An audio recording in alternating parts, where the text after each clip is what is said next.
Morning students, मैं Ashim Mittal Brain Maker coaching classes ਦੇ ਇਸ ਆਨਲਾਈਨ ਪਲੇਟਫਾਰਮ ਤੇ ਤੁਹਾਡਾ ਸਵਾਗਤ ਕਰਦਾ। ਦੇਖੋ ਅਸੀਂ ਤੁਹਾਡੇ ਲਈ ਜਿਹੜਾ ਹੈ ਐਨਟੀਟੀ 8393 ਜੋ ਪੋਸਟਾਂ ਆਈਆਂ ਨਰਸਰੀ ਟੀਚਰ ਟ੍ਰੇਨਿੰਗ ਦੀਆਂ 8393 ਦੀ ਜਿਹੜਾ ਵੈਕੈਂਸੀਜ਼ ਨਿਕਲੀਆਂ ਹੈਗੀਆਂ ਉਹਦੇ ਰਿਗਾਰਡਿੰਗ ਤੁਹਾਡੇ ਲਈ ਲੈਕਚਰਸ ਪ੍ਰਪੇਅਰ ਕਰ ਰਹੇ ਹਾਂ ਤੁਹਾਨੂੰ ਬਿਲਕੁਲ ਫ੍ਰੀ ਆਫ ਕੋਸਟ। ਇਹ ਲੈਕਚਰਸ ਤੁਹਾਨੂੰ YouTube ਸਾਡਾ ਜਿਹੜਾ YouTube ਚੈਨਲ ਹੈ ਉਹਦੇ ਉੱਪਰ ਤੁਹਾਨੂੰ ਬਿਲਕੁਲ ਫ੍ਰੀ ਆਫ ਕੋਸਟ ਤੁਹਾਨੂੰ ਇਹ ਲੈਕਚਰਸ ਮਿਲਣਗੇ। ਜਿਹੜੇ ਵੀ ਸਟੂਡੈਂਟ ਇਹ ਲੈਕਚਰ ਲੈਣਾ ਚਾਹੁੰਦੇ ਨੇ ਇਸ ਤੋਂ ਪਹਿਲਾਂ ਅਸੀਂ 3 वीडियोस पा चुके हैं। हाइजीनिक वाली हेल्थ वाली वीडियोस ਅਸੀਂ ਅਪਲੋਡ ਕਰ ਚੁੱਕੇ ਹਾਂ।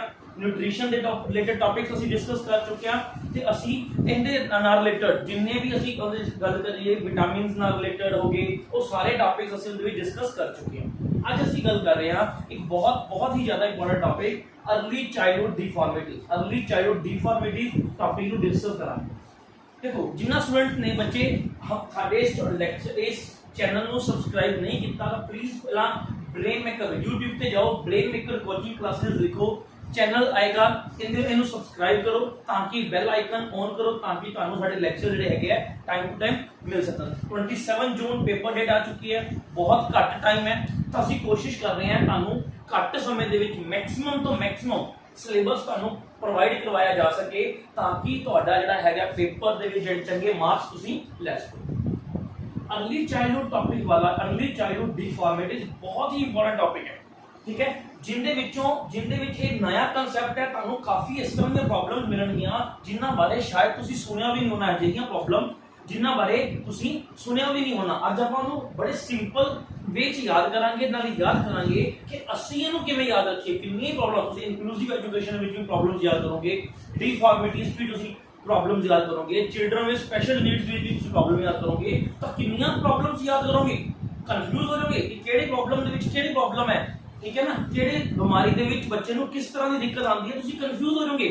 ਤਾਂ ਉਹਨਾਂ ਕਨਫਿਊਜ਼ਨ ਨੂੰ ਦੂਰ ਕਰਨ ਲਈ ਅਸੀਂ ਬੜੇ ਹੀ ਸਿੰਪਲ ਤਰੀਕੇ ਨਾਲ ਤੁਹਾਨੂੰ ਟੌਪਿਕਸ ਕਰਾਉਣ ਦੀ ਕੋਸ਼ਿਸ਼ ਕਰਾਂਗੇ। ਪਹਿਲਾਂ ਦੇਖੋ ਸਭ ਤੋਂ ਪਹਿਲਾਂ ਤੁਹਾਨੂੰ ਇਹ ਪਤਾ ਹੋਣਾ ਚਾਹੀਦਾ ਬੱਚੇ ਕਿ डिफॉर्मिटीज ਕੀ ਹੁੰਦੀ ਹੈ। What is the meaning of deformities. शुरू करना है, कोई कंफ्यूजन नहीं क्रिएट करनी, ਆਪਾਂ बिल्कुल सिंपल वे च करांगे, ठीक है। डिफॉर्मिटीज का मतलब देखो की ਹੁੰਦਾ है कि मेरी बॉडी ਦੇ ਵਿੱਚ ਕੋਈ ਚੀਜ਼ ਬਣੀ ਤਾਂ ਹੈ, ਜਾਂ ਤਾਂ ਮੇਰੀ ਬਾਡੀ ਦੇ ਵਿੱਚ ਕੋਈ ਚੀਜ਼ ਬਣੀ ਹੈ ਪਰ ਉਹਦਾ ਸਟਰਕਚਰ ਪ੍ਰੋਪਰ ਸਹੀ ਨਹੀਂ ਹੈਗਾ, ਜਾਂ ਕਈ ਵਾਰ ਕੀ ਆ ਗਿਆ ਕਿ ਮੇਰੀ ਕੋਈ ਚੀਜ਼ ਬਣੀ ਨਹੀਂ ਤਾਂ ਉਹ ਸਭ ਕੁਝ ਅਸੀਂ ਇਨਕਲੂਡ ਕਿਹਦੇ ਵਿੱਚ ਕਰਾਂਗੇ, डिफॉर्मिटीज। ਇਹਦੇ ਵਿੱਚ ਇਨਕਲੂਡ ਕਰਾਂਗੇ डिफॉर्मिटीज। ਤੇ ਜੇ ਮੈਂ ਗੱਲ ਕਰਾਂ डिफॉर्मिटीज ਤਾਂ ਅਸੀਂ ਬੇਸਿਕਲੀ डिफॉर्मिटीज ਨੂੰ 3 ਪਾਰਟਸ ਮਤਲਬ 3 ਤਰ੍ਹਾਂ ਦੇ ਵਿੱਚ ਅਸੀਂ ਵੰਡਦੇ ਹਾਂ ਤੇ 3 ਬੇਸਿਕ ਟਾਈਪਸ ਦੀ डिफॉर्मिटीज ਹੁੰਦੀ ਹੈ। ਸਭ ਤੋਂ ਪਹਿਲੀ ਕਿਹੜੀ ਹੁੰਦੀ ਹੈ, ਕਾਮਨ। ਸਭ ਤੋਂ ਪਹਿਲੀ डिफॉर्मिटी ਦੀ ਟਾਈਪ ਕਿਹੜੀ ਹੈ, ਕੌਨਟੀਜੈਂਟਲ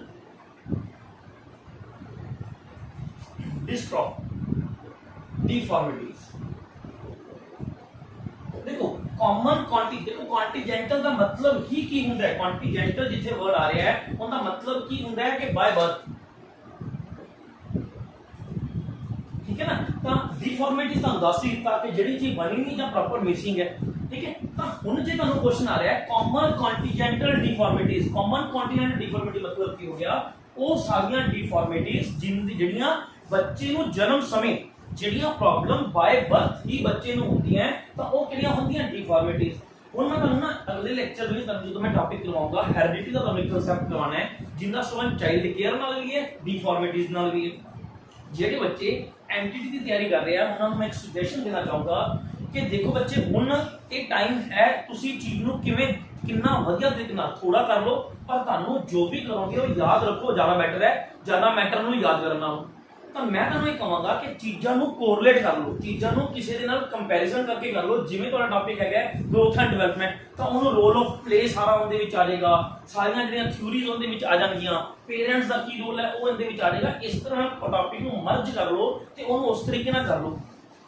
ਤਾਂ ਹੁਣ ਇਹਨੂੰ ਧਿਆਨ ਨਾਲ ਸਮਝ ਲਿਓ, ਕੌਨਟੀਜੈਂਟਲ ਤੁਹਾਨੂੰ ਇਹ ਵਰਡ ਤੁਹਾਨੂੰ डिफॉर्मिटीज ਚ ਮਿਲ ਰਿਹਾ, ਇਹ ਤੁਹਾਨੂੰ ਵਰਡ ਤੁਹਾਨੂੰ ਆਰਗੇਨਾਈਜੇਸ਼ਨ ਚ ਮਿਲੇਗਾ क्योंकि कुछ ऑर्गेनाइजेशंस हैगियां ਜਿਹੜੀਆਂ ਕੰਟੀਜੈਂਟਲ ਪ੍ਰੋਬਲਮਸ, ਠੀਕ ਹੈ, ਜਿਹੜੀਆਂ ਬਾय ਬਰਥ ਬੱਚੇ ਨੂੰ ਪ੍ਰੋਬਲਮਸ ਹੁੰਦੀਆਂ ਉਹਨਾਂ ਦੇ ਲਈ ਪੈਸਾ ਪ੍ਰੋਵਾਈਡ ਕਰਦੀਆਂ ਜਾਂ ਉਹਨਾਂ ਦੇ ਇਲਾਜ ਕਰਵਾਉਣ ਦੇ ਵਿੱਚ ਹੈਲਪ ਕਰਦੀਆਂ। ਤਾਂ ਚੀਜ਼ਾਂ ਨੂੰ ਕੰਪੈਰੀਜ਼ਨ, ਚੀਜ਼ਾਂ ਨੂੰ ਦਿਮਾਗ ਵਿੱਚ ਰੱਖਿਓ ਕਿ ਸਿਰਫ ਕੰਟੀਜੈਂਟਲ डिफॉर्मिटीज ਦਾ ਪਾਰਟ ਨਹੀਂ ਹੈਗਾ, ਕੰਟੀਜੈਂਟਲ ਦੇ ਨਾਲ ਰਿਲੇਟਡ ਤੁਸੀਂ ਕੁਝ ਕਨਸੈਪਟ ਆਰਗੇਨਾਈਜੇਸ਼ਨ ਐਂਡ ਸਰਵਿਸਿਜ਼ ਦੇ ਵਿੱਚ ਵੀ ਪੜੋਗੇ। ਸੈਕਿੰਡ ਪਹਿਲੀ ਟਾਈਪ ਲੱਗੀ ਕਾਮਨ ਕੰਟੀਜੈਂਟਲ ਜਿਹੜੀ ਬਾय ਬਰਥ ਪ੍ਰੋਬਲਮ ਹੁੰਦੀ ਹੈ। सेकंड है डेवलपमेंटल डिफॉर्मिटीज। देखो डेवलपमेंटल डिफॉर्मिटीज का मतलब की होता है कि वो डिफॉर्मिटीज ਜਿਹੜੀਆਂ ਬਿਲਕੁਲ मतलब हो सकता है कि मदर ਦੇ ਜਦੋਂ ਬੱਚਾ ਮਾਤਾ ਦੇ ਗਰਭ ਦੇ ਵਿੱਚ ਹੈਗਾ ਉਦੋਂ ਪ੍ਰੋਬਲਮ ਬਣ ਗਈਆਂ, ठीक है, अदो प्रॉब्लम ਉਹਦੇ ਬਾਡੀ ਦੇ ਵਿੱਚ ਬਣ ਗਈ, ਪਰ ਬਾਏ ਬਰਥ ਜਦੋਂ ਜਨਮ ਹੋਇਆ ਉਸ ਸਮੇਂ ਪ੍ਰੋਬਲਮ ਦਿਖ ਨਹੀਂ ਰਹੀ ਉਹਨੂੰ, ठीक है, उस समय ਉਹਦੀ ਕੋਈ ਪ੍ਰੋਬਲਮ ਨਹੀਂ ਹੈਗੀ। ਜਿਵੇਂ ਜਿਵੇਂ ਟਾਈਮ ਟੱਪਦਾ ਹੈ, ਜਿਵੇਂ ਜਿਵੇਂ ਬੱਚਾ ਵੱਡਾ ਹੋ ਰਿਹਾ ਹੈ, ਉਵੇਂ ਉਵੇਂ ਉਹ ਪ੍ਰੋਬਲਮਸ ਉਹਦੇ ਸਾਹਮਣੇ ਆ ਰਹੀਆਂ, ਬੱਚਿਆਂ ਦੇ ਸਾਹਮਣੇ ਆ ਰਹੀਆਂ, ਤਾਂ ਉਹਨਾਂ ਪ੍ਰੋਬਲਮਸ ਨੂੰ ਅਸੀਂ ਕੀ ਨਾਮ ਦੇਵਾਂਗੇ, ਉਹਨਾਂ ਪ੍ਰੋਬਲਮਸ ਨੂੰ ਅਸੀਂ ਕੀ ਕਹਾਂਗੇ, ਡਿਵੈਲਪਮੈਂਟਲ ਡਿਫਾਰਮਿਟੀਜ਼। ਐਗਜ਼ਾਮਪਲ ਦੇਣਾ ਸਿੰਪਲ, ਤੁਹਾਨੂੰ ਸਮਝ ਮਦਦ ਆਏਗੀ, ਮਦਦ ਮਿਲੇਗੀ ਕਿ ਜਿਵੇਂ ਮੈਂ ਕਹਾਂ ਸੈਰੀਬਲ ਪੈਲਸਿਸ। ਹੁਣ ਸੈਰੀਬਲ ਪੈਲਸਿਸ ਦੀ ਪ੍ਰੋਬਲਮ ਜਿਹੜੀ ਆਪਾਂ ਬਾਏ ਬਰਥ ਨਹੀਂ ਆਪਾਂ ਕਹਾਂਗੇ ਕਿ ਪ੍ਰੋਪਰ ਹੈ, ਠੀਕ ਹੈ, ਜਿਵੇਂ ਜਿਵੇਂ ਬੱਚਾ ਥੋੜਾ ਜਿਹਾ ਵੱਡਾ ਹੋਏਗਾ, ठीक है, तो उदो उदो बच्चे के सामने प्रॉब्लम 5 साल तो पहला, ठीक है ना, ये प्रॉब्लम बच्चे के सामने आ जाएगी। तो वो केड़ी प्रॉब्लम है, वो केड़ी प्रॉब्लम हम मान सकते हैं, डेवलपमेंटल डिफॉर्मिटीज। आप बच्चे हजे टाइप्स करनी है कि अलग अलग तरह के प्रॉब्लम करांगे, नॉशिया की होंदा है, फ्लिगमेटिक्स की होंदा है, बस सारे करांगे वालियां, ठीक है ना, फेल्सिस दी केड़ी प्रॉब्लम होती है, सारियां आप करांगे। पर मैं तुहानू पहला इहनू बेसिक टाइप्स च वंड रहा है कि जे बाय चांस तुहानू क्वेश्चन आ जाता है कि कॉमन कॉन्टिजेंटल केड़ियां होंदियां हैं, डेवलपमेंटल डिफॉर्मिटीज केड़ियां होंदियां हैं, एक्वेशन डिफॉर्मिटीज केड़ियां होंदियां हैं, कई बार असीं औखा करन दे चक्कर च सौखी चीज करदे ही नहीं। बहुत बारी पेपर दे विच होया है कि असीं औखा करन दे चक्कर दे विच ਜਿਹੜੀਆਂ ਸਿੰਪਲ ਚੀਜ਼ਾਂ ਨਹੀਂ ਕੀਤੀਆਂ, ਪੇਪਰ ਸਿੰਪਲ ਜੋ ਆ ਗਿਆ, ਸਾਨੂੰ ਉਹਦੇ ਬਾਰੇ ਪਤਾ ਹੀ ਨਹੀਂ, ਸਾਨੂੰ ਤਾਂ ਡਿਫਾਰਮਿਟੀਜ਼ ਦਾ ਪਤਾ ਹੈ ਕਿ ਡਿਫਾਰਮਿਟੀਜ਼ ਕਿਹੜੀ ਕਿਹੜੀਆਂ ਹੁੰਦੀਆਂ। थर्ड ਆਪਾਂ ਕਿਹੜੀ ਗੱਲ ਕਰਾਂਗੇ, ਐਕਵਾਇਰ ਜਿਹੜੀ ਕੀਤੀ ਜਾਂਦੀ ਹੈ, ਐਕਵਾਇਰਡ डिफॉर्मिटीज। हाँ जी, एक्वायर्ड डिफॉर्मिटीज देखो, एक्वायर मतलब प्राप्त करना, एक्वायर्ड डिफॉर्मिटीज मतलब की हो गया कि ਜਿਹੜੀਆਂ डिफॉर्मिटीज किसी ना किसी कारण, जिवें कोई सट लग गई, कोई एक्सीडेंट हो गया, कोई सट लग गई, ठीक है, कोई इन्फेक्शन होगी, तो ਉਹਦੇ कारण कोई डिफॉर्मिटीज हो रही हैं, कोई प्रॉब्लम्स आ रही हैं, कोई स्ट्रक्चरल चेंज आ रहा है, ठीक है, या कोई मिस बिहेव मतलब बॉडी का कोई पार्ट ਜਿਹੜਾ ਹੈਗਾ प्रॉपरली वर्क नहीं कर पा रहा, ਤਾਂ ਉਹ ਸਾਰੀਆਂ डिफॉर्मिटीज ਨੂੰ ਅਸੀਂ ਕਿਹਦੇ ਵਿੱਚ ਗਿਣਾਂਗੇ, ਕਿਹੜੀਆਂ ਵਿੱਚ ਗਿਣਾਂਗੇ, एक्वायर्ड डिफॉर्मिटीज। ਉਹਨਾਂ ਨੂੰ ਸਾਰਿਆਂ ਨੂੰ ਆਪਾਂ ਕੀ ਕਹਾਂਗੇ, एक्वायर्ड डिफॉर्मिटीज। क्लियर। नेक्स्ट ਹੁਣ ਆਪਾਂ ਦੇਖੋ ਗੱਲ, ਇਹ ਤਾਂ ਆਪਾਂ ਗੱਲ, ਇਹ ਤਾਂ ਆਪਣੀ ਗੱਲ ਹੋ ਗਈ, ਇਹ ਤਾਂ ਆਪਣੀ ਹੁਣ ਗੱਲ ਹੋ ਗਈ ਕਿ डिफॉर्मिटीज ਕਿਹੜੀ-ਕਿਹੜੀਆਂ, डिफॉर्मिटीज ਕਿਹੜੀ-ਕਿਹੜੀਆਂ ਟਾਈਪਸ ਦੀਆਂ ਹੁੰਦੀਆਂ। ਹੁਣ ਅਸੀਂ ਦੇਖੋ ਗੱਲ ਕਰ ਰਹੇ ਹਾਂ डिफॉर्मिटीज ਹੈ ਕਿਹੜੀ-ਕਿਹੜੀ।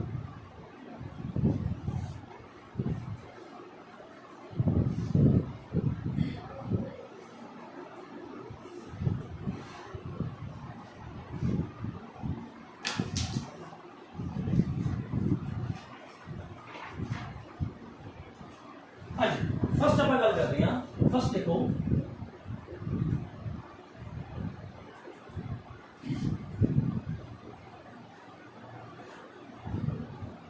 एनोफैथेलीमिया की बोलेंगे, एनोफैथेलीमिया या माइक्रो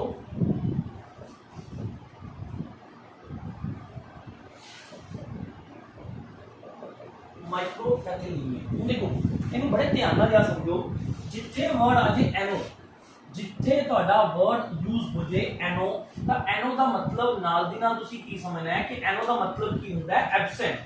एनो का मतलब की हुंदा है एब्सेंट। फैथेलीमिया जितों वर्ड आ जाए फैथेलीमिया, तो दैट मींस याद रखियो इनका संबंध किहदे नाल है, आइज नाल। जिथे वर्ड आ जाए एनो, एनो का मतलब की होता है एब्सेंट। जिथे वर्ड आ जाए फैथेलीमिया, फैथेलीमिया इज रिलेटेड टू आइज। तो देखो ਆਪਾਂ ਤਾਂ ਇੱਕ फैथेलीमिया कर लिया, जेकर ਤੁਹਾਨੂੰ ਕੋਈ ਹੋਰ ਵੀ ਪ੍ਰੋਬਲਮ ਦੇ फैथेलीमिया वर्ड यूज होया है ਤਾਂ ਤੁਹਾਡੇ ਨਾਲ ਤੁਹਾਡੇ ਦਿਮਾਗ ਦੇ ਵਿੱਚ ਇੱਕ ਕਨਸੈਪਟ ਜਿਹਾ ਬਣਨਾ ਚਾਹੀਦਾ ਹੈ। ਇਹ ਜ਼ਰੂਰੀ ਹੈ ਕਨਸੈਪਟ ਬਣਨਾ ਕਿ ਜੀ ਕਿਤੇ ਨਾ ਕਿਤੇ ਪ੍ਰੋਬਲਮ ਜਿਹੜੀ ਹੈਗੀ ਹੈ ਕਿਹਦੇ ਨਾਲ ਸੰਬੰਧਿਤ ਹੈ, ਮੇਰੀ ਆਈਜ਼ ਨਾਲ ਸੰਬੰਧਿਤ ਹੈ। ਜੇ वर्ड आ रहा माइक्रो, माइक्रो का मतलब ਕੀ ਹੁੰਦਾ ਹੈ, माइक्रो का मतलब की होता है स्मॉल। जे आ रहा है माइक्रोफैथेलीमिया, माइक्रो मतलब स्मॉल, एक ही है, एक किससे संबंधित है, आइज। मतलब आइज का ना होना या आइज का स्मॉल होना, ਜਾਂ ਤਾਂ आइज का ना होना ਤੇ ਜਾਂ ਆਪਾਂ ਕੀ ਕਹਾਂਗੇ आइज का स्मॉल होना। ਇਹ ਕਿਹਦੇ ਵਿੱਚ ਆਏਗਾ ਆਪਣਾ एनोफैथेलीमिया या माइक्रोफैथेलीमिया। मेन मेन ਗੱਲ याद रखो, देखो बारा डेप्थ ਵਿੱਚ ਕਰਨ ਦੀ ਕੋਈ ਜ਼ਰੂਰਤ नहीं है।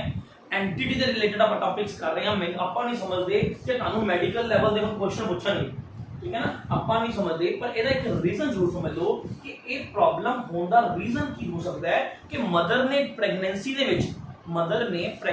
ਦੇ ਵਿੱਚ ਕੋਈ ਡਰੱਗਸ, ਕੋਈ ਵਿਟਾਮਿਨ ਏ ਦੇ ਨਾਲ ਰਿਲੇਟਡ ਕੋਈ ਡਰੱਗਸ ਲੈ ਲਈ, ਮਤਲਬ ਕੋਈ ਮੈਡੀਸਿਨਸ ਜ਼ਿਆਦਾ ਲੈ ਲਈਆਂ, ਠੀਕ ਹੈ, ਜਾਂ ਕੋਈ ਹੋਰ ਤਰ੍ਹਾਂ ਦੀ ਕੋਈ ਮੈਡੀਸਿਨਸ ਲੈ ਲਈਆਂ ਜਿਹਦੇ ਕਰਕੇ ਬੱਚੇ ਨੂੰ ਇਹ ਪ੍ਰੋਬਲਮ ਹੋ ਸਕਦੀ ਹੈ, ਜਿਹਦੇ ਕਰਕੇ ਕੀ ਹੈ ਬੱਚੇ ਨੂੰ ਇਹ ਪ੍ਰੋਬਲਮ ਹੋ ਸਕਦੀ ਹੈ। ਨੈਕਸਟ ਦੂਸਰੀ ਗੱਲ ਸਮਝੋ।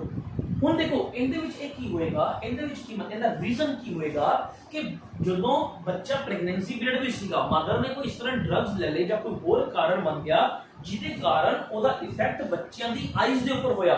ਹੁਣ ਦੇਖੋ ਆਈਜ਼ ਜਾਂ ਤਾਂ ਬਣੀ ਨਹੀਂ ਪ੍ਰੋਪਰਲੀ, ਉਹਦਾ ਇਫੈਕਟ ਕਿੰਨਾ ਹੋਇਆ ਕਿ ਜਾਂ ਤਾਂ ਬੱਚੇ ਦੀ ਜਿਹੜੀ ਆਈਜ਼ ਹੈ ਉਹ ਪ੍ਰੋਪਰਲੀ ਬਣੀ ਹੀ ਨਹੀਂ, ਠੀਕ ਹੈ, ਤੇ ਜਾਂ ਆਈਜ਼ ਜਮਾ ਨਿੱਕੀ ਨਿੱਕੀ ਬਣੀ, ਜਿਹਦੇ ਕਰਕੇ ਲੋ ਵਿਜ਼ਨ ਹੋਏਗਾ। ਇਹ ਤਾਂ ਕਾਮਨ ਹੈ, ਆਪਾਂ ਨੂੰ ਪਤਾ ਹੀ ਹੈ कि लो विजन होएगा जी, बच्चे ਨੂੰ प्रॉपर्ली दिखाई नहीं देगा, देखने प्रॉब्लम आएगी, ठीक है, तो वो की होएगा एनो या एनोथैलेमिया या माइक्रोथैलेमिया। नेक्स्ट अपन कर रहे हैं एनोशिया।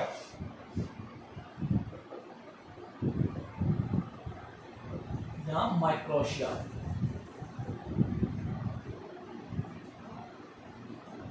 या माइक्रोशिया। एनोशिया देखो की ਹੁੰਦਾ है एनोशिया, एनो मतलब मैं ਤੁਹਾਨੂੰ ਹੁਣੀ ਦੱਸ ਕੇ ਹੈ ਕਿ एन दैट मींस कि एब्सेंट, दैट मींस कि एब्सेंट। ओशिया का मतलब याद रखना है ईयर्स। ओशिया किससे संबंधित है, मेरे ईयर्स ਨਾਲ संबंधित है, किससे संबंधित है, ईयर्स। माइक्रो हुणी ਦੱਸ ਕੇ ਤੁਹਾਨੂੰ माइक्रो मतलब स्मॉल, ओशिया का मतलब ਕੀ है ईयर्स।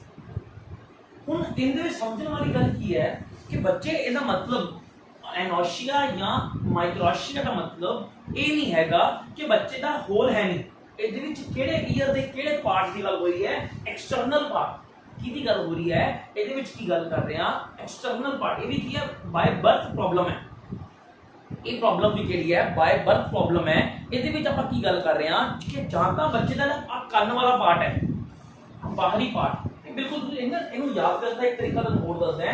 ये ना नैट जो तुसीं लैक्चर सुन रहे हो तो नाल नैट ते वीडियो नाल एक ना गूगल के उपर तुसीं डायग्राम ला लिओ, टॉपिक लिखा नाल डायग्राम, तुहानूं डायग्राम से ना बहुत ज़्यादा क्लैरिटी बन जाएगी कि जी टॉपिक दे विच प्रॉब्लम है कि तो ये बच्चे का होल नहीं, इंटरनल कोई प्रॉब्लम नहीं है कि एक्सटर्नल आड़ा एक्सटर्नल पार्ट है ये प्रॉपरली जे एनो आया तो बनया ही नहीं, ठीक है, जे माइक्रो आया तो आड़ा पार्ट है ये की है स्मॉल है, ठीक है। ये जी प्रॉब्लम ये प्रॉब्लम है, ये प्रॉब्लम 4 टाइप्स की हो सकती है, टाइप 1 तो लेके टाइप 4 तक, ठीक है ना। तुसी एमआर भी पढ़िया होगा पर 4 तरह की टाइप की गल करते हैं, mild, moderate, severe, profound,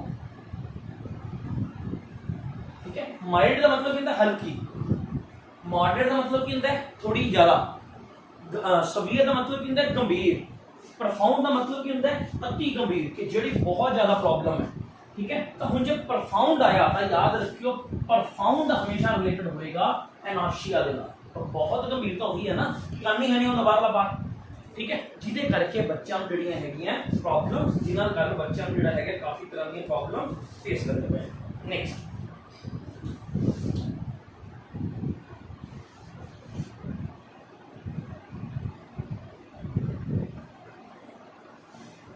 third आप गल कर रहे हैं लेफ्ट लिप, ये कहते वर्गा एक चीज हो रहा है,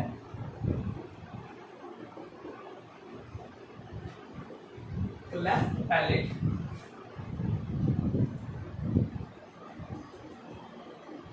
ये वर्गी ही सेम प्रॉब्लम है, लेफ्ट पैलेट ते लेफ्ट लिप। देखो ध्यान नाल समझो, लेफ्ट लिप में जो पंजाबी बोलना होवे तो पंजाबी की है कट्टे हुए बुल, की बोलते हैं कट्टे हुए बुल, ठीक है पंजाबी दे विच।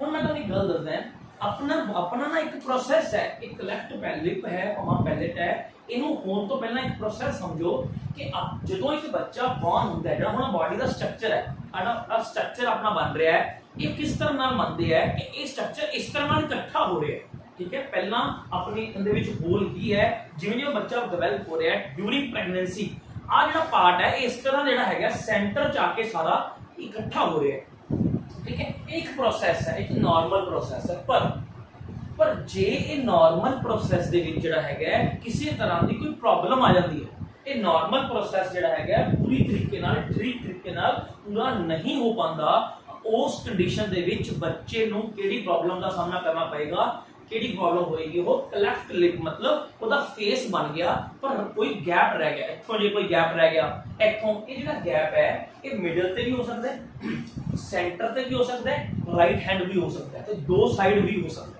तो क्लेफ्ट लिप का मतलब समझ लो कि बच्चे का जिहड़ा प्रोसैस है, पूरा प्रोसैस है, ये प्रोसैस जे पूरा ना होवे, कोई ना कोई ਉਹਦੇ ਵਿੱਚ कमी रह जाए, कोई ना कोई ਉਹਨਾਂ चीज छेद रह जाए, तो ਉਹਨੂੰ ਆਪਾਂ ਕੀ ਬੋਲਦੇ ਆ ਕਲੈਫਟ ਲਿਪ। ਪਰ ਇਹ ਕਿਹੜੇ ਪਾਰਟ ਦੀ ਗੱਲ ਹੋ ਰਹੀ ਹੈ, ਇਹ ਪਾर्ट हो रहा है बाहरी पार्ट। ਕਿਹੜੇ ਪਾर्ट ਦੇ ਵਿੱਚ ਮੈਂ ਗੱਲ ਕਰ ਰਿਹਾ, ਇਹ ਮੈਂ ਗੱਲ ਕਿਹਦੇ ਵਿੱਚ ਕਰ ਰਿਹਾ, ਬਾਹਰੀ ਪਾर्ट ਦੀ ਗੱਲ ਕਰ ਰਿਹਾ, ਬਾਹਰੀ एक्सटर्नल, ठीक है। ਹੁਣ ਇੱਕ ਹੋਲ ਰਹਿ ਗਿਆ, और देखो कितनी प्रॉब्लम बच्चे ਨੂੰ ਇਹ ਚੀਜ਼ ਜਿਹੜੀ ਹੈਗਾ ਸਾਹ ਲੈਣ ਦੀ ਪ੍ਰੋਬਲਮ ਆਏਗੀ, ਠੀਕ ਹੈ। ਬੱਚੇ ਦੇ ਇੱਥੇ ਜਿਹੜਾ ਹੈਗਾ ਇੱਕ ਤਰ੍ਹਾਂ ਦਾ ਗੈਪ ਰਹਿ ਜਾਏਗਾ, ਇੱਧਰ ਗੈਪ ਰਹਿ ਜਾਏਗਾ, ਉਹ ਕਲੈਫਟ ਲਿਪ। नेक्स्ट है क्लेफ्ट पैलेट। बच्चे क्लेफ्ट पैलेट ਦੇ ਵਿੱਚ ਵੀ ਇੱਕ ਹੋਲ ਹੀ ਰਹਿੰਦਾ ਹੈ, ਠੀਕ ਹੈ। ਦੋਨਾਂ ਦੇ ਵਿੱਚ ਥੋੜਾ ਡਿਫਰੈਂਸ ਦੇਖ ਲਓ, ਸਮਝ ਲਓ ਕਿ ਇਹਦੇ ਵਿੱਚ ਆਪਾਂ ਗੱਲ ਕਰ ਰਹੇ ਹਾਂ ਫੇਸ ਦੀ, ਇਹਦੇ ਵਿੱਚ ਕੀ ਦੀ ਗੱਲ ਕਰ ਰਹੇ ਹਾਂ, ਕਲੈਫਟ ਲਿਪ ਦੇ ਵਿੱਚ ਆਪਾਂ ਕਾਦੀ ਗੱਲ ਕਰ ਰਹੇ ਹਾਂ, ਫੇਸ ਦੀ ਗੱਲ ਕਰ ਰਹੇ ਹਾਂ। जबकि क्लेफ्ट पैलेट जो मैं गल करांगा क्लेफ्ट पैलेट दी, तो क्लेफ्ट पैलेट दे विच मैं की गल करांगा माउथ दे अंदरला पार्ट, जिहड़ा माउथ दे अंदरला जिहड़ा पार्ट हैगा, ठीक है। जदों आप तुसीं खोल के देखो अपने माउथ नूं, जिहड़ा उपरला पार्ट एक ही है सॉफ्ट तो हार्ड है, हार्ड तो सॉरी सॉफ्ट है, ठीक है। ये पार्ट जिहड़ा हैगा हार्ड तो सॉफ्ट है। जदों ड्यूरिंग प्रेगनेंसी मैं कहां कि ये भी एक प्रोसैस है कि हौली हौली हौली हौली ये हार्ड होवे, ठीक है। ਜਦੋਂ ਇਹਦੇ ਪ੍ਰੋਸੈਸ ਜਦੋਂ ਇਸ ਪ੍ਰੋਸੈਸ ਨੂੰ ਇਹਦੇ ਵਿੱਚ ਵੀ ਪ੍ਰੋਬਲਮ ਆ ਜਾਏ ਕੋਈ, ਠੀਕ ਹੈ, ਤੇ ਇਹ ਪ੍ਰੋਸੈਸ ਕਿਸੇ ਵੀ ਰੀਜ਼ਨ ਦੇ ਕਾਰਨ ਇਹ ਪ੍ਰੋਸੈਸ ਪੂਰਾ ਨਾ ਹੋ ਪਾਏ, ਤਾਂ ਉਸ ਪ੍ਰੋਬਲਮ ਨੂੰ ਦੇਖੋ ਤੁਹਾਨੂੰ ਇੱਕ ਚੀਜ਼ ਸਮਝ ਆ ਰਹੀ ਹੈ, ਇਹ ਸਾਰੀਆਂ ਕੰਟੀਜੈਂਟਲ ਪ੍ਰੋਬਲਮ ਹੈ, ਬਾਈ ਬਰਥ ਪ੍ਰੋਬਲਮਸ ਹੈ। ਹੁਣ ਇੰਨਾ ਤੁਸੀਂ ਆਪਣਾ ਮਾਈਂਡ ਯੂਜ਼ ਕਰ ਰਹੇ ਹੋ, ਸਾਈਕੋਲੋਜੀ ਐਕਚੁਅਲ ਹੈ ਹੀ ਆਹ ਕਿ ਤੁਹਾਨੂੰ ਚੀਜ਼ ਆ ਗਈ, ਤੁਹਾਨੂੰ ਚੀਜ਼ ਕਰਵਾਤੀ, ਤੁਸੀਂ ਉਸ ਚੀਜ਼ ਦੇ ਉੱਪਰ ਆਪਣਾ ਮਾਈਂਡ ਕਿਵੇਂ ਯੂਜ਼ ਕਰ ਪਾ ਰਹੇ ਹੋ, ਤੁਸੀਂ ਉਸ ਚੀਜ਼ ਨੂੰ ਕਿੰਨਾ ਕਲੈਰੀਫਾਈ ਤਰੀਕੇ ਨਾਲ ਡਿਫਾਈਨ ਕਰ ਪਾ ਰਹੇ ਹੋ, ਤੁਸੀਂ ਕਿੰਨਾ ਚੀਜ਼ ਨੂੰ ਸਮਝ ਪਾ ਰਹੇ ਹੋ, ਤੁਸੀਂ ਇਹ ਚੀਜ਼ ਨੂੰ ਦੇਖੋ। ਇਹਦੇ 'ਚ ਮੈਨੂੰ ਦੱਸਣਾ ਨਾ ਪਵੇ ਤੁਹਾਨੂੰ, ਕਦੇ ਬਾਅਦ 'ਚ ਤੁਹਾਡਾ ਕਮੈਂਟ ਬਾਕਸ ਵਿੱਚ ਕੁਐਸਚਨ ਆਵੇ ਕਿ ਸਰ ਇਹਦੇ ਵਿੱਚ ਕੰਟੀਜੈਂਟਲ ਕਿਹੜੀਆਂ ਜੀ, ਡਿਵੈਲਪਮੈਂਟਲ ਕਿਹੜੀਆਂ ਜੀ, ਇਹ ਤੁਹਾਡੇ ਦਿਮਾਗ ਦੇ ਵਿੱਚ ਆਟੋਮੈਟਿਕਲੀ ਚੀਜ਼ਾਂ खबर होनी चाहिए कि सर ने किहड़े पॉइंट्स जेडे कराए है वो कॉन्टीजेंटल है, सर ने किहड़े पॉइंट जेडे करवाए है वो जेडे डेवलपमेंटल है, ते किहड़े जेडे पॉइंट्स करवाए है वो जेडे किहड़े है एक्वायरेबल है, जेडे एक्वायर कीते जा सकते हो, किहड़ियां डिफॉर्मिटीज एक्वायर। एक चीज ਤੁਹਾਨੂੰ बहुत इंपॉर्टेंट दसनी है, ਜਿਹੜੇ डिफॉर्मिटीज है ना ਆਪਾਂ तीन पार्ट्स ਵੰਡਦੇ, ਇਹ ਐਕਚੁਅਲ ਦੇ ਵਿੱਚ ਆਪਾਂ डिफॉर्मिटीज ਨੂੰ ਪਹਿਲਾਂ ਦੋ ਪਾਰਟਸ ਵੰਡਦੇ ਆ, ਇੱਕ ਫਿਜ਼ੀਕਲ ਤੇ ਇੱਕ ਆਪਾਂ ਗੱਲ ਕਰਾਂਗੇ ਪੋਸਚਰ, ठीक है ना। पोस्टर ये जरा अगे आड़े तीन पार्ट्स है, ये फिजिकल दे अगे तीन पार्ट्स है, पोस्टर ਨੂੰ ਆਪਾਂ ਅਲੱਗ ਤਰ੍ਹਾਂ ਦੇ ਪਾਰਟਸ ਵੰਡਾਂਗੇ, ਆਪਾਂ ਅਲੱਗ ਟੌਪਿਕ ਦੇ ਵਿੱਚ ਇਹਨੂੰ ਡਿਸਕਸ ਕਰਾਂਗੇ ਕਿ ਇਹਦੇ ਵਿੱਚ ਕਿਹੜੇ ਆਣਗੇ, ਜਿਵੇਂ ਗੋਡਿਆਂ ਦਾ ਭਿੜਨਾ, ਜਿਵੇਂ ਗੋਡਿਆਂ ਦਾ ਭਿੜਨਾ ਆਪਾਂ ਕਹਿ ਦਾਂਗੇ ਗੋਡਿਆਂ ਦਾ ਭਿੜਨਾ, ਠੀਕ ਹੈ। ਜੇ ਇਹਨੂੰ ਇਹਦੇ ਵਿੱਚ ਕਾਊਂਟ ਕਰਨਾ ਤਾਂ ਉਹ ਵੀ ਕਰ ਸਕਦੇ ਆ ਕਿ ਜੀ ਇਹਨੂੰ ਚਲੋ ਤੁਸੀਂ ਡਿਵਾਈਡੇਸ਼ਨ ਸਹੀ ਕਰਤੀ, ਪਰ ਇਹਦੇ ਵਿੱਚ ਦੋ ਤਰ੍ਹਾਂ ਦੀਆਂ ਡਿਵਾਈਡੇਸ਼ਨਸ ਹੋਣਗੀਆਂ, ਠੀਕ ਹੈ। ਕੁਝ ਪ੍ਰੋਬਲਮ ਡਿਫਾਰਮਿਟੀਜ਼ ਜਿਹੜੀਆਂ ਹੋਣਗੀਆਂ ਇਹ ਸਮਝ ਆਈ ਕਰੋ कि डिफॉर्मिटी ਜਿਹੜੀਆਂ ਹੈਗੀਆਂ ਆਪਾਂ ਨੂੰ ਤਿੰਨ ਪਾਰਟਸ ਵੰਡਤਾ, ਠੀਕ ਹੈ।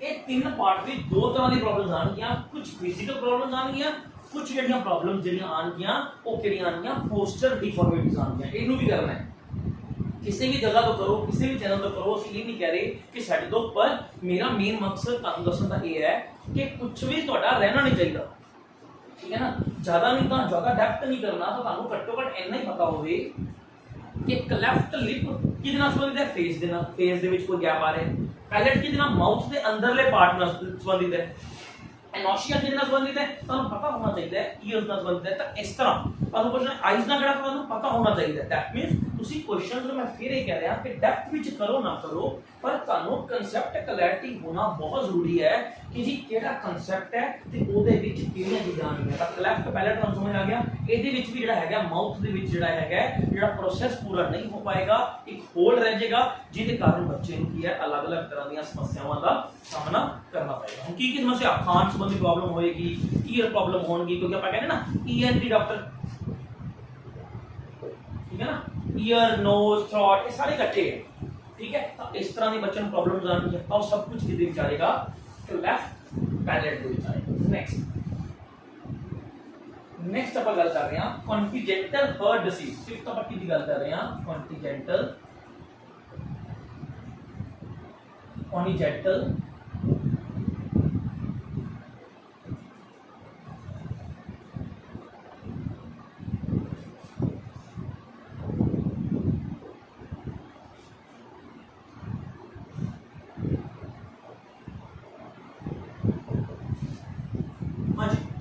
का मतलब क्या हो गया, कॉन्टिजेंटल का मतलब क्या हो गया बाय बर्थ, कॉन्टिजेंटल नहीं है कि बच्चे सही कर रहे हो, कॉन्टिजेंटल है, ठीक है ना। तो कॉन्टिजेंटल का मतलब क्या हो गया बाय बर्थ, ठीक है ना। हार्ट डिफॉर्मिटी मतलब हार्ट दे नाल related problem, it is a most common problem. देखो ये की है, ये सब तो कॉमन प्रॉब्लम है। Congenital heart disease is the most common problem ਜਿਹੜੀ ਬੱਚੇ ਦੇ ਵਿੱਚ ਜਨਮ ਸਮੇਂ ਬੱਚੇ ਦੇ ਵਿੱਚ ਇਹ ਪ੍ਰੋਬਲਮ ਹੁੰਦੀ ਹੈ। ਇਹਦਾ ਮਤਲਬ ਕੀ ਹੁੰਦਾ ਹੈ ਕਿ ਇਹਦੇ ਵਿੱਚ ਕੀ ਹੈ, ਬੱਚੇ ਦੇ ਜਿਵੇਂ ਆਪਾਂ ਕਹਿੰਦੇ ਆ ਕਿ ਦਿਲ 'ਚ ਮੋਰੀ ਹੈ, ਠੀਕ ਹੈ, ਤਾਂ ਉਹ ਸਾਰੀਆਂ ਕਿਹਦੇ ਨਾਲ ਸੰਬੰਧਿਤ ਹੈ, ਕੌਨਜੈਂਟਲ ਹਾਰਟ ਡਿਸੀਜ਼ ਦੇ ਨਾਲ ਸੰਬੰਧਿਤ ਹੈ। ਮੈਂ ਤੁਹਾਨੂੰ ਨਾ ਇਹ ਕਰਵਾ ਰਿਹਾ, ਮੈਂ ਤੁਹਾਨੂੰ ਕੁਝ ਆਰਗੇਨਾਈਜੇਸ਼ਨਸ ਵੀ ਕਰਾਉਂਗਾ, ਠੀਕ ਹੈ। ਤਾਂ ਮੈਂ ਤੁਹਾਨੂੰ ਉਹਦੇ ਵਿੱਚ ਕੁਝ ਆਰਗੇਨਾਈਜੇਸ਼ਨ ਕਰਾਉਂਗਾ ਜਿਹੜੀਆਂ ਆਰਗੇਨਾਈਜੇਸ਼ਨ ਸਪੈਸ਼ਲ ਕੌਨਜੈਂਟਲ ਹਾਰਟ ਡਿਫਾਰਮਿਟੀਜ਼ ਨਾਲ ਰਿਲੇਟਡ ਜਿਹੜੇ ਪੇਸ਼ੈਂਟਸ ਹੈ ਉਹਨਾਂ ਦਾ ਫ੍ਰੀ ਆਫ ਕੋਸਟ ਇਲਾਜ ਕਰਵਾਉਂਦੀ, ठीक है ना। मैं तुहानू करवाऊंगा कि जीनियस ਜਿਹੜੀ फाउंडेशन है वो भी किहदे नाल संबंधित है, कॉन्जेंटल हार्ट डिसीज पेशेंट्स ਦੇ ਨਾਲ ਸੰਬੰਧਿਤ ਹੈ। ਪਰ ਹੁਣ ਇਹਦੇ ਵਿੱਚ ਇਹ ਤਾਂ ਹੋਗੀ ਮੋਸਟ ਕਾਮਨ ਜਿਹੜੀ ਨਾਰਮਲੀ ਸਰਜਰੀ ਨਾਲ ਬੱਚਾ ਠੀਕ ਹੋ ਜਾਂਦਾ, ਕੋਈ ਡੈਥ ਨਹੀਂ ਆਪਾਂ ਕਹਿੰਦੇ ਕਿ ਬੱਚਾ ਠੀਕ ਹੋ ਜਾਂਦਾ। ਪਰ 4% 4 हार्ट डिफॉर्मिटीज ਵਿੱਚੋਂ एक पेशेंट चारा मगर मतलब जे मेरे को मान लो मैं कहवा कि जे मेरे को 40 पेशेंट्स है जेडे टोटल जेडे जिन्हां नु जेडी हैगी हार्ट दी प्रॉब्लम है, तो उन्हां विचों जेडे 10 पेशेंट है उन्हां नु केड़ी प्रॉब्लम होएगी, सीवियरली, ठीक है, सीवियरली हार्ट डिसीज होंगे मतलब जेडी बहुत ज्यादा क्रिटिकल, जिन्हों आप क्रिटिकल भी बोल सकते हैं,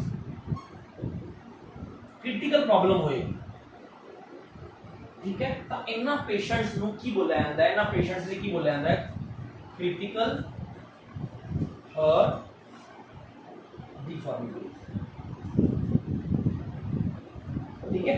जिन्हां नु ये प्रॉब्लम ना क्रिटिकल हार्ट डिसीज हुंदे है या डिफॉर्मिटीज, जिन्हां दे क्रिटिकल हार्ट डिसीज समझ लो, चलो जिन्हां नु ये प्रॉब्लम हुंदी है उन्हां दा प्रॉपरली की कहंदा, उन्हां दी प्रॉपरली विद इन मतलब साल दे 1 साल दे अंदर ही उन्हां दी सर्जरी करनी पैंदी है, नहीं तां उन्हां दी जान नूं जिहड़ा हैगा किसी ना किसी तरह दा खतरा हो सकदा, उन्हां दी जान नूं खतरा। हुण इहदे विच तुहानूं इन्हां बच्चों दे जेहड़े सिम्पटम की दिखणगे, की सिम्पटम दिखणगे इन्हां दे जेहड़े ब्लू, इन्हां दे नेल्स जेहड़े हैगे ब्लू हो जाणगे, किहदे करके अपने ऑक्सीनेटिव ब्लड सेल्स होंगे ना, ऑक्सीनेट जेडे हैगे ऑक्सीजन वाले ब्लड सेल्स होंगे, ऑक्सीनेटिव ब्लड सेल्स बोलते हैं, ਉਹਦੇ ਕਾਰਨ ਉਹਨਾਂ ਦੇ ਨੇਲਸ ਜਿਹੜੇ ਹੈਗੇ ਬਲੂ ਹੋ ਜਾਣਗੇ। ਉਹਨਾਂ ਦੀ ਜਿਹੜੀ ਬਰੀਥਿੰਗ ਹੈ, ਬਰੀਥਿੰਗ 'ਚ ਉਹਨਾਂ ਨੂੰ ਪ੍ਰੋਬਲਮ ਹੈ ਨਾ, ਇਹਨਾਂ ਬੱਚਿਆਂ ਨੂੰ ਕੀ ਹੋਏਗਾ, ਇਹਨਾਂ ਬੱਚਿਆਂ ਨੂੰ ਬਰੀਥਿੰਗ ਦੇ ਵਿੱਚ ਪ੍ਰੋਬਲਮ ਆਏਗੀ, ਸਾਹ ਲੈਣ 'ਚ ਉਹਨਾਂ ਨੂੰ ਦਿੱਕਤ ਆਏਗੀ, ਠੀਕ ਹੈ। ਇਹਨਾਂ ਦੇ ਜਿਹੜੇ ਬਲੂ ਹੈ, ਇਹਨਾਂ ਦੇ ਪੈਰ ਹੈ ਉਹ ਕੀ ਹੈ ਨੀਲੇ ਹੋਣੇ ਸ਼ੁਰੂ ਹੋ ਜਾਣਗੇ, ਇਹਨਾਂ ਦੇ ਜਿਹੜੇ ਲਿਪਸ ਹੈ ਉਹ ਬਲੂ ਹੋਣੇ ਸ਼ੁਰੂ ਹੋ ਜਾਣਗੇ, ਇਹਨਾਂ ਨੂੰ ਜਿਹੜੀ ਬਹੁਤ ਜ਼ਿਆਦਾ ਨੀਂਦ ਆਏਗੀ, बहुत ज्यादा नींद आएगी, इन्होंने जड़ी है की प्रॉब्लम होएगी, थकावट बहुत ज्यादा होएगी, की होएगी थकावट की प्रॉब्लम ज्यादा होएगी, थकावट ज्यादा होएगी।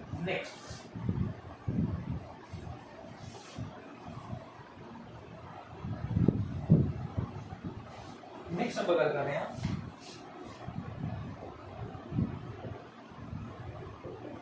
क्राइनो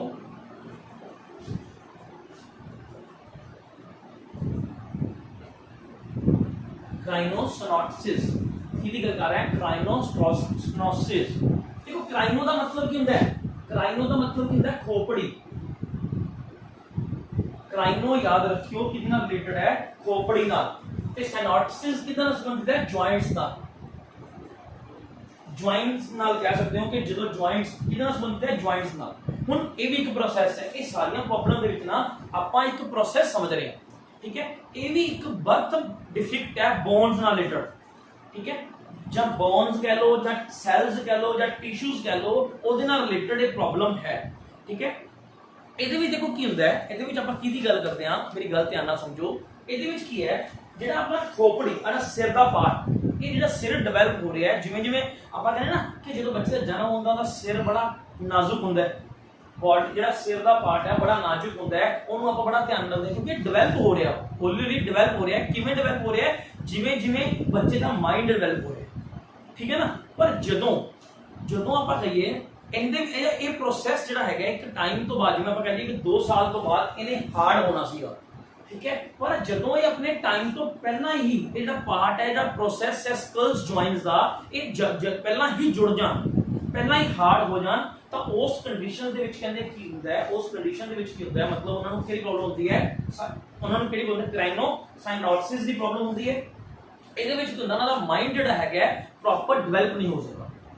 ਉਹਨਾਂ ਦੀ ਜਿਹੜੀ ਸਕਲਸ ਹੈ, ਉਹਨਾਂ ਦੀ ਜਿਹੜੀ ਸਕਲਸ ਹੈ ਇਹ ਆਪਸ ਵਿੱਚ ਜੁੜ ਗਈਆਂ, ਉਹਨਾਂ ਦੀਆਂ ਸਕਲਸ ਟਾਈਮ ਤੋਂ ਪਹਿਲਾਂ ਹੀ ਆਪਸ ਦੇ ਵਿੱਚ ਜੁੜ ਗਈਆਂ, ਜਿਹਦੇ ਕਰਕੇ ਉਹਨਾਂ ਦਾ ਜਿਹੜਾ ਮਾਈਂਡ ਹੈ ਉਹ ਪ੍ਰੋਪਰ ਡਿਵੈਲਪ ਨਹੀਂ ਹੋ ਪਾਉਂਦਾ, ਪ੍ਰੋਪਰ ਜਿਹੜਾ ਹੈਗਾ ਡਿਵੈਲਪ ਨਹੀਂ ਹੋ ਪਾਉਂਦਾ। ਇਹ ਸਕਲਸ ਨੇ ਜੁੜਨਾ ਕਦੋਂ ਸੀਗਾ, ਬਰਥ ਤੋਂ ਲੈ ਕੇ 2 ਸਾਲ ਦੇ ਵਿੱਚ। ਮਤਲਬ ਜਿਹੜਾ ਆਹ ਪਾਰਟ ਹੈ ਇਹਨੇ ਹਾਰਡ ਕਦੋਂ ਹੋਣਾ ਸੀਗਾ, ਬ੍ਰੇਨ ਨੇ ਜਿਹੜਾ ਆਪਣਾ ਪੂਰੀ ਜਗ੍ਹਾ ਕਦੋਂ ਡਿਵੈਲਪ ਕਰ ਲੈਣੀ ਸੀ, ਵਿਦ ਇਨ ਐਵਰੇਜ ਮੰਨਿਆ ਜਾਂਦਾ ਕਿ 2 ਇਅਰਸ।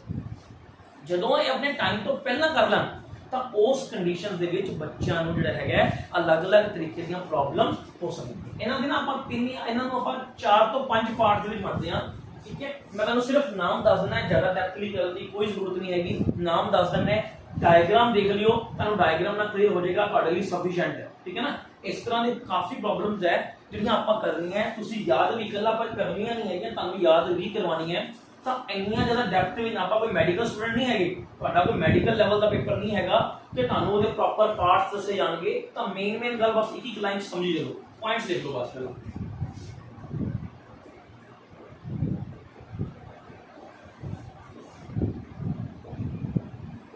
पहला पॉइंट लिख दो, फिर बताओ। सैजिटल सिनॉप्सिस, कॉर्नल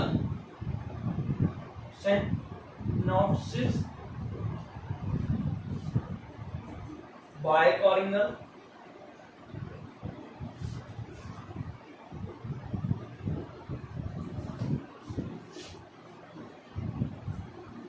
लैम्बडॉयड, सिनॉप्सिस, ठीक है ना। सैजिटल ਦੇ ਵਿੱਚ ਦੇਖੋ ਕੀ ਹੁੰਦਾ ਹੈ, ਜਿਹੜਾ ਗਰਦਨ ਦਾ ਪਾਰਟ ਹੈ ਨਾ ਸਾਰਾ ਪਲੇਨ ਹੁੰਦਾ, ਬਸ ਥੋੜਾ ਦੇਖ ਲਓ। ਸੈजिटल ਦੇ ਵਿੱਚ ਗਰਦਨ ਦਾ ਜਿਹੜਾ ਆ ਪਾਰਟ ਹੈ ਨਾ ਇਹ ਪਲੇਨ ਹੁੰਦਾ ਹੈ, ਠੀਕ ਹੈ। ਕॉर्नल ਦਾ ਸੰਬੰਧ ਹੈ ਕੰਨਾਂ ਨਾਲ, ਕੰਨਾਂ ਦਾ ਅਗਲਾ ਪਾਰਟ, ਬਾਈ ਮਤਲਬ 2 ਕਿ ਦੋਨੋਂ ਪਾਰਟਸ ਦੀ ਗੱਲ ਹੋ ਰਹੀ ਹੈ, ਠੀਕ ਹੈ। ਲੈम्बडॉयड ਕੀ ਹੈ ਕਿ ਜਿੱਥੇ ਗਰਦਨ ਸ਼ੁਰੂ ਹੁੰਦੀ ਹੈ ਕੰਨ ਦੇ ਪਿਛਲੇ ਪਾਸੇ, ਉੱਥੇ ਜੁਆਇੰਟਸ ਦੇ ਵਿੱਚ ਬੱਚੇ ਨੂੰ ਪ੍ਰੋਬਲਮ ਹੁੰਦੀ ਹੈ। ਜਿੱਥੇ ਕੰਨ ਦਾ ਜਿਹੜਾ ਅਗਲਾ ਪਾਸਾ ਹੈ ਜਿੱਥੇ ਸ਼ੁਰੂ ਹੁੰਦਾ ਹੈ ਉੱਥੇ ਜੁਆਇੰਟਸ ਦੇ ਵੀ ਬੱਚੇ ਨੂੰ ਜਿਹੜੀ ਹੈਗੀ ਹੈ ਪ੍ਰੋਬਲਮ ਹੁੰਦੀ ਹੈ। ਤਾਂ ਇਹ ਸਾਰੇ ਕੀ ਹੈ ਕ੍ਰਾਈਨੋਸੌਸਟਿਸ ਦੇ ਸਬ ਪੁਆਇੰਟਸ। ਤਾਂ ਅੱਜ ਆਪਾਂ ਦੇਖੋ ਬੱਚੇ ਡੀਫਾਰਮਿਟੀਜ਼ ਬਾਰੇ, ਅੱਜ ਦੇ ਵੀਡੀਓ ਦੇ ਵਿੱਚ ਆਪਾਂ ਡੀਫਾਰਮਿਟੀਜ਼ ਬਾਰੇ ਸਮਝਿਆ, ਡੀਫਾਰਮਿਟੀਜ਼ ਦੀ ਟਾਈਪਸ ਬਾਰੇ ਸਮਝਿਆ। ਆਪਾਂ ਦੇਖਿਆ ਕਿ ਆਪਾਂ ਡੀਫਾਰਮਿਟੀਜ਼ ਦੇ 2 ਤਰ੍ਹਾਂ ਦੇ ਡੀਫਾਰਮਿਟੀਜ਼ ਕਰਾਂਗੇ, ਫਿਜ਼ੀਕਲ ਤੇ ਪੋਸਚਰ।